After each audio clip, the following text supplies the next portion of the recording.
तो 90 डेज़ वाला मैं ज़रा आपको दोबारा रिपीट कर दूँ बगैर स्पॉन्सर के जनाब, वो उसकी जो फ़ीस है 90 डेज़ की वो 700 दरम है। 60 दिनों की मतलब 2 माह की 500 और 1 माह की जो 30 दिन है वो 300 दरम के करीब इसकी जो है फ़ीस है। इधर इसमें भी आपको 90 डेज़ के लिए 2000 दरम जो होंगे वो आपको डिपॉज़िट करवाने पड़ेंगे सिक्योरिटी की मद में, और जब आप अपना वीज़ा उसके लिए कह लें कि आपका टाइम ख़त्म होगा तो आपको ऑटोमेटिकली वो वापस आपके कुछ टाइम बाद आपके अकाउंट में आ जाएंगे। इसके अंदर ये वाला जो वीज़ा था इसके में बड़ी इंटरेस्टिंग चीज़ें थी कि आप टूरिज़म के लिए जा रहे हैं, आप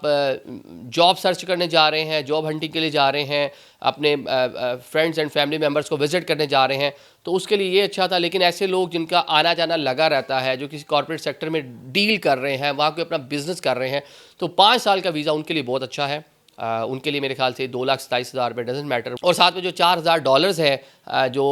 गालबन कोई बनते हैं 11 लाख रुपए 12 लाख रुपए पाकिस्तानी, वो भी उनके लिए डजेंट मैटर, इतनी बैंक स्टेटमेंट डेफिनेटली उनकी होगी।